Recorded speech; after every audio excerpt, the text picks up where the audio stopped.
The Galactic Council Hall was a shining masterpiece of crystal and energy, orbiting quietly around the white sun of the Orion core. The chamber was filled with the brightest minds and most powerful leaders of the galaxy. They had gathered to discuss something that had never happened before. A small world at the edge of known space was refusing to surrender. That world was called Earth. The meeting began in silence. The tall and elegant Counselor Vethran of the Alindra stood in the center. His body shimmered like glass, his eyes glowing faintly blue.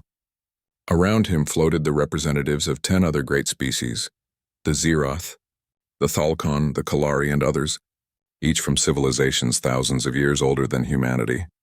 A nervous messenger entered the room, his hands shaking as he held a glowing data sphere. "Honored Council," he said, "the humans. They are still resisting the Dravak invasion." A wave of disbelief filled the chamber. Murmurs echoed from every corner. Counselor Nira of the Zeroth leaned forward, her delicate insect-like wings trembling slightly. "That is not possible. The Dravak fleet is one of the largest in known space. Earth should have fallen within hours." The messenger nodded quickly. "That was the prediction, Counselor. But it has been 7 days. The humans continue to fight back using unconventional methods." "Unconventional," Vethran repeated slowly. "Yes, sir," the messenger said. "They are using their weather satellites as weapons. They have turned civilian machines into defense tools. They block communications with false signals.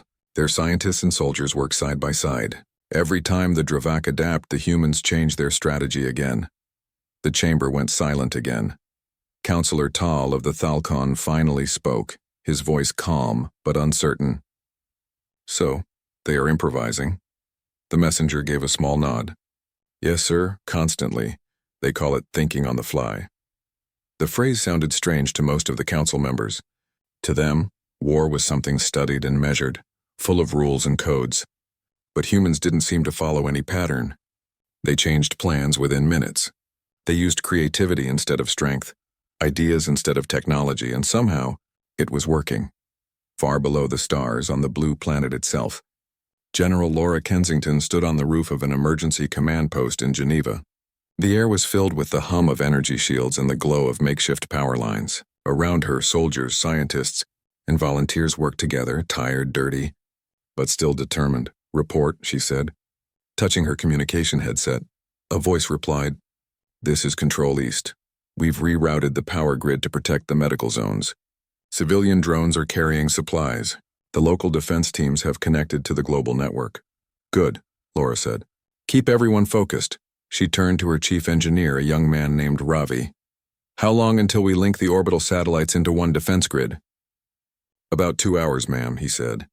"They were never designed for this, but we can make it work." Laura smiled faintly. "That's what we do best. Make things work." Behind her, a large holographic screen showed the sky above Earth. Several dark shapes, the Dravak ships, hovered beyond the atmosphere. They were silent, distant, and cold, yet every few minutes one would suddenly flash and vanish. The humans had learned how to disable them using energy pulses and electromagnetic fields built from old communication towers. It wasn't a perfect plan, but it was something. Up in the Galactic Council Hall, the members continued to watch the live feed. The images of Earth's defense efforts played in front of them. Humans running through destroyed cities, helping each other, repairing machines, using every possible tool to stay alive. Counselor Nira whispered, "They are not the most powerful species. They are not even close, but look at them." Counselor Vethran frowned. "They waste so much energy. Why do they not surrender? It would save their planet from further harm." Nira looked at him, her dark eyes calm. "Because surrender is not part of their nature." Vethran paused. "Not part of their nature?" "Yes," she said softly. "Humans seem to carry something unique. A belief that even when everything seems lost, there is always another chance. They call it hope." The word spread through the chamber like a soft whisper. Hope. Many of the council members had heard the term before, but had never truly understood it. Their own civilizations had grown through logic and control, but humans seemed to draw power from emotion, from courage, from love, from dreams. And that made them unpredictable. Back on Earth, General Kensington walked through a room filled with screens and wires.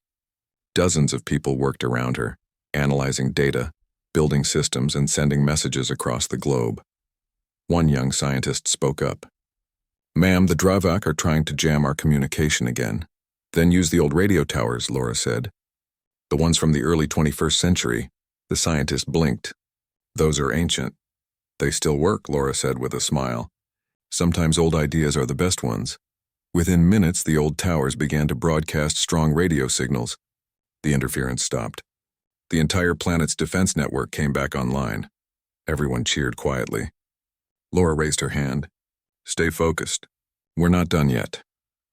Back in orbit, the Dravak admiral, a tall figure of metallic scales, stared at his dimming control screen. His sensors flickered. Human signals were everywhere, false messages, coded traps, and strange bursts of noise that confused his systems. "These creatures," he muttered, "they fight like chaos itself." His second officer replied, "They are unpredictable, Admiral. They use patterns that make no sense." "Then break them," the Admiral said calmly. "Break their patterns." But as he spoke, one of his screens went dark. The humans had somehow disabled another ship, using a network of satellites and a burst of solar energy from their own sun. The Dravak Admiral stood still. He had fought hundreds of battles, but never against anyone who turned nature itself into a weapon of defense. Far away in the Galactic Council Hall, a soft alarm tone echoed through the chamber. The messenger stepped forward again. "Counselors, another Dravak ship has fallen. This is the 4th in 24 hours. Counselor Tull looked troubled. "Are we witnessing the birth of a new military power?" Counselor Vethrin shook his head. "No, they are not powerful. They are simply impossible." Counselor Nira smiled faintly. "Perhaps that is their power." She turned her gaze back to the image of Earth, a small world covered in blue and green, surrounded by clouds and light. The humans have something that can't be measured by technology. They fight not just to survive, but to prove they belong among the stars. In Geneva, General Kensington stood beside Ravi, looking at the faint dawn rising over the horizon. "Do you think they're watching us?" Ravi asked quietly. "The aliens?" Laura replied. "Yes, they always do." Ravi hesitated. "Do you think they'll help?" Laura shook her head slowly. "No, they'll wait and see what happens. They'll wait to see if we win or disappear." She looked up at the brightening sky, her eyes full of quiet determination. "But we'll give them something they'll never forget." Up above, the Galactic Council members remained silent as the latest feed showed humans cheering, repairing, building, and organizing across continents. For the first time in thousands of years, the Council felt something new: admiration. Counselor Vethrin finally spoke. "Perhaps we have underestimated them." Counselor Nira nodded. "Perhaps. Or perhaps we are finally witnessing what makes humanity truly special." The council chamber dimmed, and the great window of stars opened before them. The blue planet shone faintly in the distance, scarred but still beautiful, wounded but still alive, and across the galaxy, every screen showing Earth carried the same message: "We are still here." High above the glowing curve of Earth, the great ships of the Dravak Armada floated like dark shadows against the sun. Their metal hulls shimmered faintly in the light, but deep inside their command centers, unease was spreading. The Dravak Admiral Korath stood in front of a wall of flickering screens. Every few minutes, one of his ships reported strange malfunctions, guidance errors, communication failures, even complete power loss. And the source of all this chaos came from one small world below. "Explain this," Korath said in a calm but cold voice. His chief technician bowed slightly. "Admiral, the humans are using their planet's magnetic field to interfere with our systems. They are modifying satellites, sending energy pulses, and creating false targets. They change their methods constantly. We cannot predict their next move." Korath stared at the display where glowing lines marked the positions of Earth's defense efforts. Each time he tried to strike, the humans responded with something unexpected. Sometimes they used simple tools. Sometimes they created new ones overnight. "They are not strong," he murmured, "but they learn too fast." In the Galactic Council Hall, the same data appeared in holographic form. The council members gathered once again, watching the live reports. Every species had their own analysts studying the human resistance. Counselor Vethrin of the Alindra tapped a finger against the floating projection. "Look at this. They're using satellites as energy mirrors to redirect sunlight into the enemy sensors." No other civilization has ever thought of that. Counselor Nira of the Zeroth smiled softly. They use what they have. They turn weakness into advantage. Counselor Tal frowned. It is reckless. If they fail, they risk destroying themselves. Nira turned to him calmly. Yet they continue. That is what makes them different. A soft silence filled the chamber. For centuries, the Galactic Council had seen itself as the protector of civilization. They valued harmony, peace, and balance. War was something from their distant past, something they had erased from their way of life. But now, watching Earth resist, many council members felt something new. Not fear, not pity, but respect. On Earth, General Laura Kensington walked through a massive underground control center beneath Geneva. The walls were covered with screens showing different parts of the planet: Asia, Europe, Africa, and the Americas, all connected through one shared network. Status report, she said as she entered. Her assistant, Ravi, looked up from his terminal. We've linked all major defense hubs, ma'am. The new communication system is live. We call it UnityNet. Laura nodded approvingly. How does it work? Ravi smiled. We combined old radio towers, fiber lines, and satellite channels.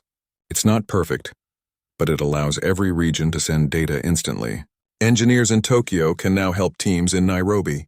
Farmers in Brazil can send power readings to scientists in Canada. Laura laughed softly. So the entire planet finally works together. Yes, ma'am, Ravi said proudly. For the first time in history. Laura looked at the glowing world map. The blue dots represented human communication links, spreading across every continent. The thought made her heart lift. Maybe that's what it took, a reason for us to unite. Back in orbit, Admiral Korath received another report. His fleet's energy reserves were dropping faster than expected. Human interference had disrupted their resource collectors. Without a stable connection, his ships were losing power. The Admiral's second officer approached him carefully. Sir, we could retreat and regroup. Retreat? Korath repeated the word slowly. No, the Dravak never retreat. But sir, the humans, they are only one world, Korath interrupted. One small defiant world. If we fail here, the entire galaxy will laugh at us. He looked back at the screens, watching Earth's network pulse with light. They are clever, yes, but cleverness cannot last forever. Still, as he spoke those words, doubt quietly crept into his mind. In the Galactic Council Hall, discussions grew louder. Counselor Tal spoke sharply. We cannot simply watch. If the Dravak lose patience, they may destroy the entire planet. Counselor Nira replied. And if we interfere, we will expose ourselves as weak. The Council's laws forbid intervention unless a civilization requests it directly. Vethran folded his hands. The humans have not asked for our help. Nira turned her gaze toward the stars. Maybe they know we would not come. Those words stung the chamber with quiet truth. The Council had observed many young civilizations rise and fall. Most begged for assistance. Humanity had not. They stood alone against impossible odds, and somehow they were still standing. Night fell on Geneva. In the control room, Laura watched the data flow through the UnityNet. Across the planet, humanity was reorganizing. Engineers rebuilt damaged systems. Scientists shared their discoveries instantly. Farmers and factory workers volunteered to power the defense grid with old energy systems. It was as if the entire species had found one heartbeat. Ravi entered the room carrying a datapad. Ma'am, we just got an unexpected signal from Antarctica. Laura turned. Antarctica? There's nothing there. That's the strange part, Ravi said. A team there found something deep under the ice. It's not human technology, Laura frowned. Alien? Yes, ma'am. Very old, buried for centuries. She thought for a long moment. Prepare an expedition. If it's something the Dravak missed, it might give us an advantage. Ravi nodded. Understood. Days passed. Across the galaxy, the Council continued to observe. Reports showed that the humans had discovered an ancient energy source buried in Antarctica, something that pulsed faintly beneath the ice. It was not Dravak technology. It was older, forgotten even by the Council archives. Counselor Vethran studied the data carefully. This signature, it's from a pre-Council civilization. Nira looked thoughtful. You mean one of the first builders? Yes, Vethran said. If the humans can understand it, they might gain access to knowledge older than any of us. Tal looked alarmed. Then we must stop them. Imagine what they could become if they unlock that power. But Nira smiled faintly. Maybe that is exactly what the galaxy needs. On Earth, Laura and her team reached the Antarctic research site. The winds howled outside as machines dug through layers of ice. Beneath them, a soft blue glow spread from the frozen ground. Slowly, a smooth metal shape appeared. A sphere, ancient and mysterious. Ravi stared at it in awe. What is it? Laura approached carefully. I don't know. But it feels alive. The surface shimmered as if responding to their presence. Then faint symbols appeared, meant not human letters, but something older yet strangely familiar. The scientists began scanning it. Ravi's voice shook. Ma'am, this technology is responding to our power supply. It's synchronizing with Earth's magnetic field. Can we use it? Laura asked. Maybe. It seems to enhance energy signals. If we connect it to UnityNet, it could multiply our global defenses. Laura thought for a moment. Then do it. Carefully. In space, Admiral Korath prepared for a final offensive. Charge all remaining weapons, he ordered. We will strike their planet with everything we have. But before he could continue, his screens flickered again, this time not from human interference, but from something else. A massive wave of energy surrounded Earth, glowing in soft blue light. What is this? He demanded. Unknown, sir. The humans have activated a global shield. Korath's expression turned to disbelief. That's impossible. The blue light expanded outward, forming a calm yet powerful barrier around the planet. It wasn't an attack, it was protection. The Dravak ships tried to penetrate it, but every attempt failed. The energy seemed to absorb and neutralize everything it touched. On the surface, humans watched in wonder as the sky shimmered with faint light. Children pointed at the glowing horizon, thinking it looked like dawn had come early. Laura stood outside the command center, her breath visible in the cold air. We did it, she whispered. Earth is safe. For now. In the Galactic Council Hall, the entire chamber was silent. The image of Earth surrounded by a glowing shield filled the air. For the first time, the council had no words. Counselor Vethran finally spoke, his voice almost soft. They did it. They protected their world. Counselor Tal asked, should we celebrate or be afraid? Nira smiled gently. Neither. We should learn. Vethran looked thoughtful. The humans used old technology, old knowledge, and pure will. They turned chaos into strength. Perhaps that is what evolution truly means. As the blue planet continued to shine in the distance, the council members realized that something had changed forever. The humans were no longer just another young race. They had become a symbol, a reminder of what courage, unity, and imagination could achieve.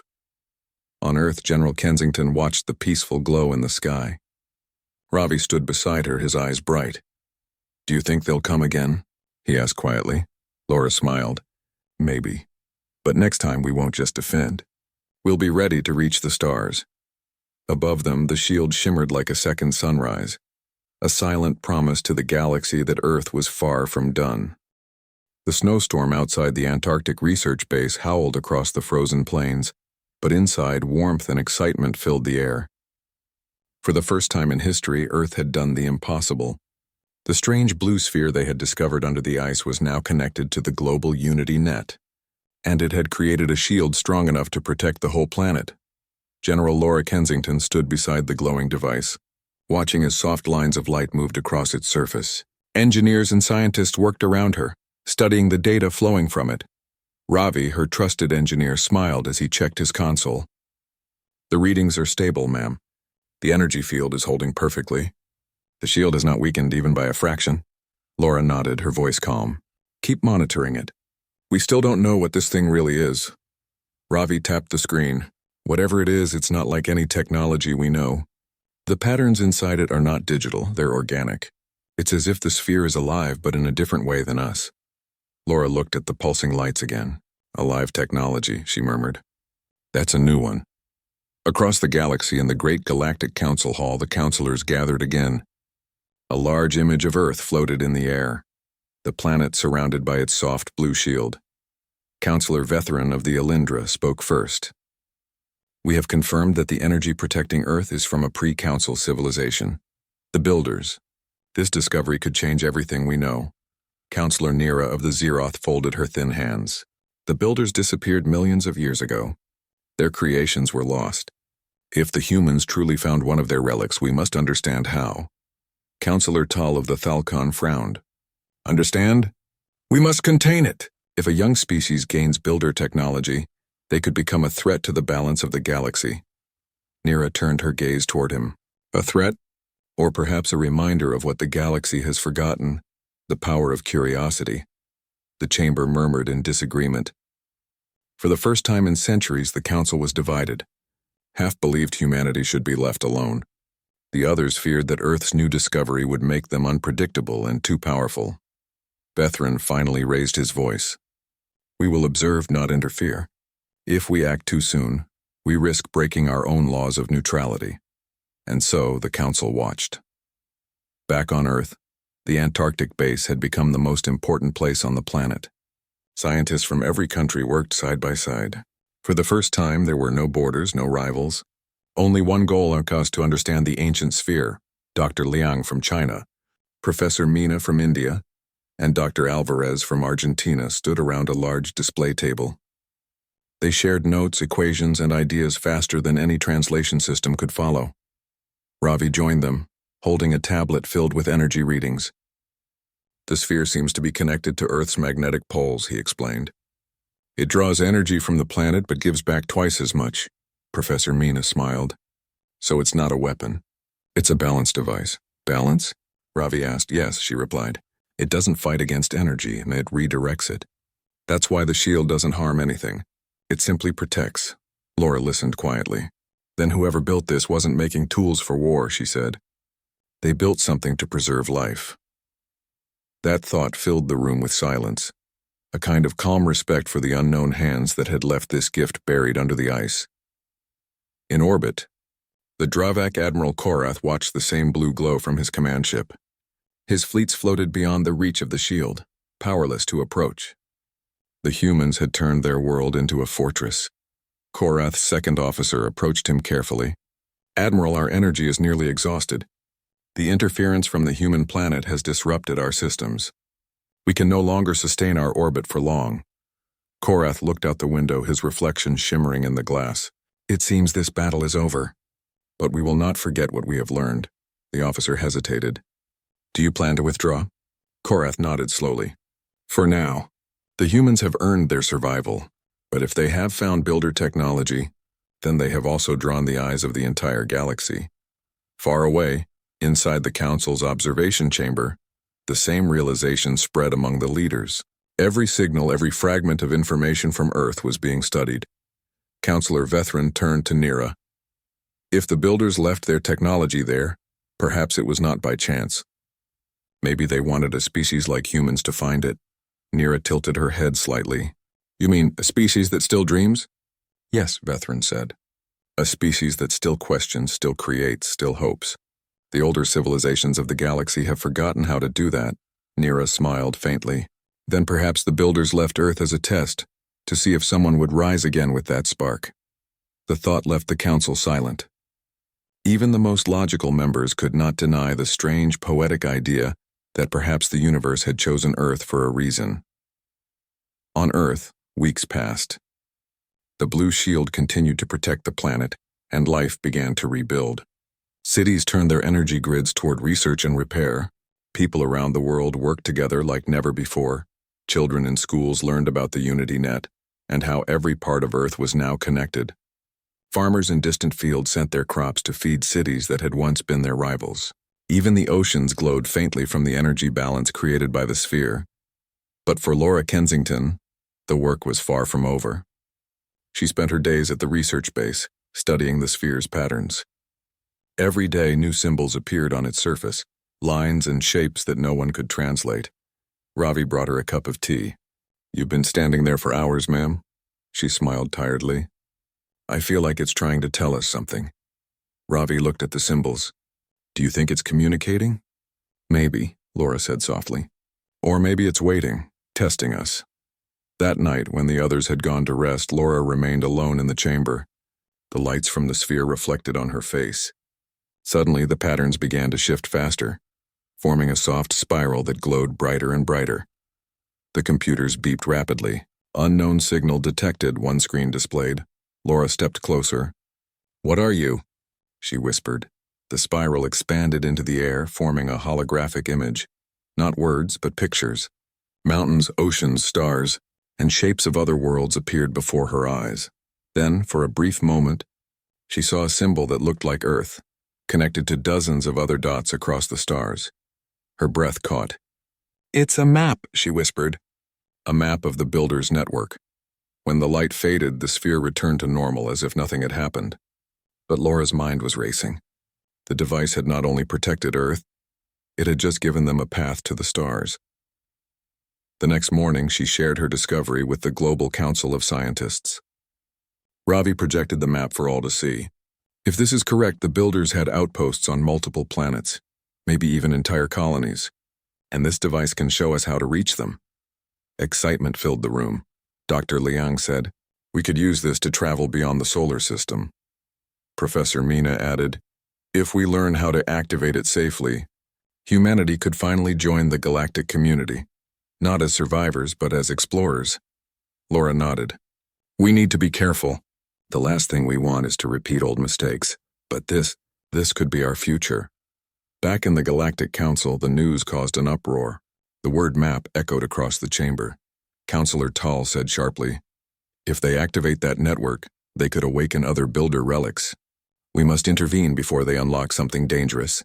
Nira responded calmly, "Or we could help them, guide them, and learn together." Bethrin added, "Perhaps this is the test the Builders intended, to see if we could overcome fear and choose cooperation." For the first time, the Council did not know what to do. Their laws forbade interference, yet their curiosity urged them to reach out, and so a quiet agreement was made. A small delegation would travel secretly to Earth, not to rule but to observe and perhaps to learn what made humanity so unique. In Antarctica, Laura stood outside under the pale morning sky. The blue glow of the sphere reflected faintly against the clouds. She thought of everything that had happened: the invasion, the shield, the strange map that now promised a new future. Ravi joined her, his coat fluttering in the cold wind. "You think we're ready to explore those stars?" Laura smiled softly. "No one's ever really ready. But maybe that's what makes us human. We try anyway." The two of them looked up as the morning sun broke through the clouds, its light touching the ice like silver. For the first time in history, Earth stood not in fear but in quiet expectation. The universe had just opened its door, and humanity was finally ready to step through. The Antarctic winds howled outside the research base, but inside, excitement and determination filled every corner. Earth's greatest minds were working together in ways never seen before. The strange sphere, the Builder's device, now pulsed with gentle energy, illuminating the room with a soft blue light. General Laura Kensington walked among the scientists, her steps purposeful. "We've stabilized the shield and the map is active. Now we need to prepare for the next step." Ravi, standing beside a bank of glowing terminals, nodded. "You mean space travel?" Laura smiled faintly. "Not just space travel, exploration. The Builder's network might lead us to worlds untouched for millions of years. And if we can learn from them, humanity can grow faster than anyone imagined." The room erupted in whispers. For the first time, fear and uncertainty were replaced by something stronger: hope. In Geneva, a special council of leaders gathered with the world's top scientists. They discussed logistics, safety protocols, and the most important question: how to travel beyond the solar system without harming Earth or the ancient devices. Professor Mina spoke first. "We cannot rush. The Builders left these networks for a reason. Their technology is beyond anything we've seen. One mistake could destroy the connection or worse, make it inactive." Dr. Liang added, "We need to study the energy flows first. If we can synchronize our ships with the Builder's network, travel could be instant, or at least much faster than conventional propulsion." Laura listened carefully. "Then we build prototypes, small ones at first, test everything. Safety and knowledge are our first priorities." The decision was unanimous. Humanity would take its first cautious step into the galaxy, guided by the ancient map, but with careful planning. Meanwhile, high above the stars, the Galactic Council continued its quiet observation. The councilors had sent a small delegation to observe Earth discreetly. They remained invisible, their forms cloaked, watching the humans adapt and innovate. Counselor Vethran of the Alindra spoke first. They are preparing to reach the Builders Network. We underestimated them. Their courage and intelligence grow with every challenge. Counselor Tal of the Thalcon frowned. They are reckless. One wrong step and they could destroy something they do not understand. Nira of the Zeroth tilted her head. Or they could succeed. Perhaps it is time for the galaxy to see what a young species can achieve when they work together. Vethran looked toward the image of Earth. They are different from all species we have studied. They learn fast, adapt quickly, and create solutions no one would have imagined. Perhaps this is why they survived the Dravak invasion. Tal shook his head slowly. Or perhaps it is luck. Luck does not always last. Nira smiled softly. Luck may bring them this far, but curiosity, unity, and courage will carry them further. Back on Earth, the first prototype spaceship was ready in a hidden facility beneath the Antarctic base. It was small, just large enough for a team of explorers. Its design was simple but brilliant. It would link to the builder's map and use energy from the sphere to navigate. Laura inspected the craft. It's stable? Ravi nodded. Yes, ma'am. It's not meant for speed. It's meant for understanding. We can monitor the ship remotely and ensure synchronization with the network. Laura's eyes met those of Dr. Liang. Are the systems fully connected to the builder's device? Yes, Liang replied. The energy is stable. The map is active. If the network functions, this ship will reach the first builder outpost. Laura looked at the glowing vessel. Then we have one chance to do this right. The first human team will step into history. The chosen team of explorers was small but extraordinary. General Laura Kensington would lead the mission. Ravi, as chief engineer, would manage the ship's systems. Dr. Liang, as scientist and communicator, would study the builder's outposts. And Professor Mina, as historian and linguist, would decode symbols and messages from the ancient network. Before departure, Laura addressed the team. This mission is more than exploration. It is a message. Humanity survived impossible odds. We fought not for power, but to protect our home. Now we take our first step into the galaxy, with respect, with knowledge, and with hope. The team nodded. Each felt the weight of responsibility, but also the thrill of opportunity. Outside, the Antarctic night was clear. Stars glittered across the sky, and the blue light of the builder's sphere reflected on the ice like a second moon. The ship's engines hummed softly as energy from the device flowed into it. Ravi double-checked the link with the sphere. All systems green. The map is synchronized. We are ready for launch. Laura took a deep breath. Then let's go. With a gentle lift, the ship rose above the ice, leaving the continent behind. It moved slowly at first, then faster as the builder's network guided it. The stars shifted in strange patterns, bending in ways that made even the experienced explorers gasp. This is incredible, Dr. Liang whispered. We're moving without traditional engines. The network.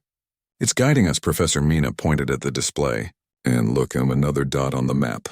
That's our destination. On Earth, the team's departure was watched by millions. People cheered quietly, understanding that this was the first step in a new era. The shield above the planet continued to glow softly, a protective blanket, allowing humanity to take its first step into the unknown without fear. Even the children looked up, imagining worlds beyond Earth. For the first time, every person felt connected to something greater, a galaxy full of mystery and promise. High above, in the Galactic Council, the observers reported silently. Counselor Vethran turned to Nira. They are moving, following the map, synchronizing perfectly. Nira's eyes sparkled. They are not just surviving, Vethran. They are rising. And perhaps one day they will teach the galaxy to rise with them. Tal, still skeptical, shook his head. I do not trust them fully. They are young, but I cannot deny what I see. They are extraordinary. Vethran nodded. Then we watch. And learn. Inside the ship, Laura and her team approached the first builder outpost. The structure appeared in the distance, massive, silent, and glowing faintly like the sphere that had guided them. It floated above the surface of a small, uninhabited planet. Its design was elegant and alien, with smooth curves and delicate lines reflecting a civilization that valued beauty, knowledge, and balance. This is incredible, Laura said softly. We are the first humans to see anything like this. Ravi's hands flew across the controls. The energy flows are stable. The map guided us perfectly. We could have never found this without the builder's device. Dr. Liang looked at the glowing symbols etched on the outpost's surface. These symbols, they're similar to the sphere. Perhaps they are instructions, or a message from the builders themselves. Professor Mina studied the patterns carefully. If we decode them, we might understand how the builders explored the galaxy and how they preserved knowledge across worlds. Laura nodded. Then let's start carefully. Respect the site, observe, learn. Humanity's first step into the stars must be wise, not reckless. As the team began exploring the outpost, the Galactic Council observers leaned forward. Even the most skeptical members were intrigued. Counselor Nira whispered, "They are cautious, respectful, and intelligent. Perhaps this is why the builders left the network for them, to see if any species could rise with wisdom, not just power." Vethrin nodded slowly. "They are rewriting what we know about young civilizations. We thought survival depended on strength or numbers. But they show us it depends on courage, intelligence, and unity." Tal was quiet, observing the human team carefully. Perhaps they are the example we needed.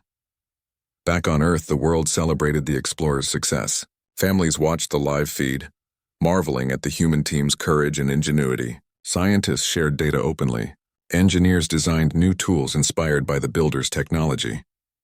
And every person in every corner of the planet felt the connection, the knowledge that humanity had taken its first step into a galaxy that was waiting to be explored. Laura Kensington looked up at the night sky, the soft blue glow of the sphere still visible above Antarctica. "This is only the beginning," she said quietly. "Earth survived the impossible. Now we reach for the stars." And across the galaxy, hidden observers in the council watched with fascination, knowing that humanity was no longer a small, overlooked species. Humanity had begun to rise, and the universe would never see them the same way again. The Antarctic wind was calm that night, as if the Earth itself were holding its breath. Deep below the ice, the builder's sphere pulsed softly, a quiet rhythm of energy that had guided humanity from survival to exploration. Inside the first human-built ship connected to the builder's network, General Laura Kensington and her team prepared for the next phase of their journey. The first outpost had been explored, symbols recorded and studied, and energy readings calibrated. Now the map pointed to a distant planet far beyond their solar system, shimmering faintly in the guidance system. Ravi, checking the energy flow, smiled. "The network is stable. The builder's energy is directing us perfectly. If we follow it, we'll reach the next outpost in hours." Dr. Liang leaned closer to the display. "I've never seen anything like this. The builders didn't just preserve technology. They preserved knowledge, culture, and a philosophy of harmony with life itself." Professor Mina added softly, "We are not just explorers. We are students of a civilization older than most stars. Every step we take is a lesson in wisdom." Laura nodded. "Then we proceed carefully. Our mission is to understand, not conquer. Humanity's first legacy among the stars must be one of respect." The journey through the builder's network was unlike anything humanity had ever experienced.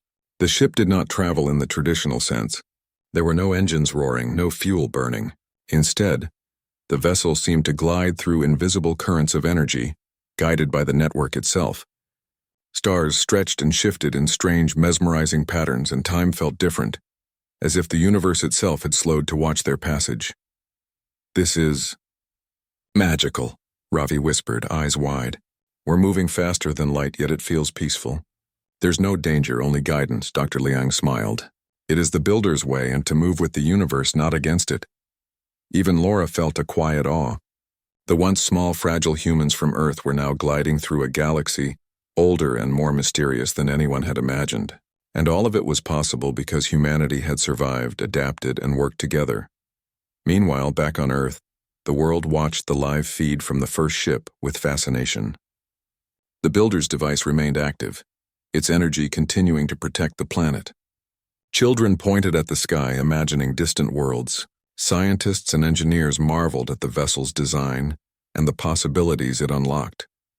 The global message was clear. Humanity was no longer confined to a single planet. From the Dravak invasion to the builder's network, Earth had transformed from a fragile world into a civilization capable of shaping its own destiny. Laura's voice echoed across communications. We take our first steps into a larger universe. The lessons we learn will belong to all of humanity. High above in the Galactic Council Hall, observers reported the human progress. Counselor Veteran spoke first. They are moving through the Builder's network with care, intelligence, and respect. Their actions reflect maturity beyond what we expected for a young species.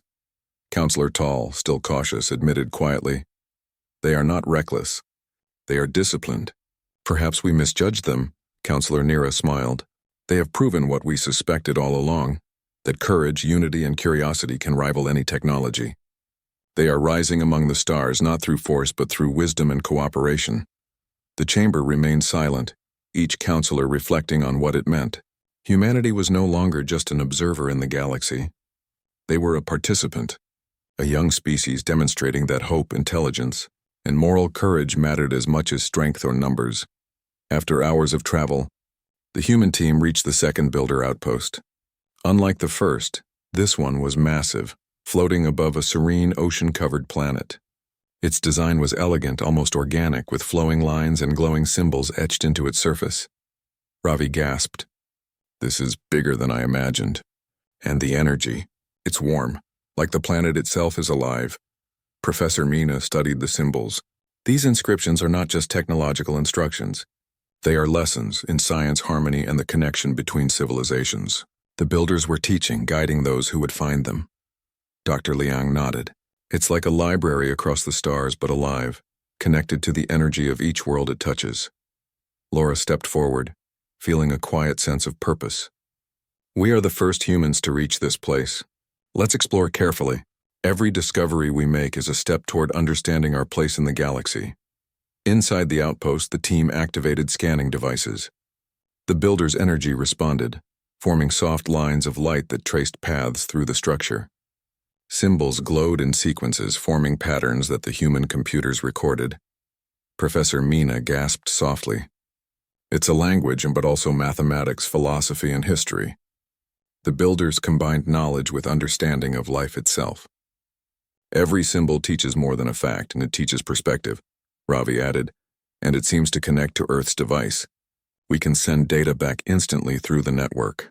This is beyond anything we imagined. We are learning faster than any human civilization before us." Laura smiled, pride filling her chest. "This is humanity at its best. Curious, careful, united. We are here to learn, and the builders chose well." As humanity explored the second outpost, the Galactic Council continued to watch. Counselor Vethran turned to the chamber. "They are not just surviving or adapting. They are embracing knowledge, showing respect, and growing through understanding. This is unprecedented." Counselor Tall nodded slowly. "They are not a threat, they are a beacon. Perhaps we can learn from them as they learn from the builders." Nira's voice was calm but warm. "The builders left the network to test civilizations. Humanity has passed the test. Their courage, unity, and curiosity have earned them a place among the stars." Even the skeptical council members could not argue. Humanity had changed the rules of expectation, from a fragile planet to explorers of ancient wisdom.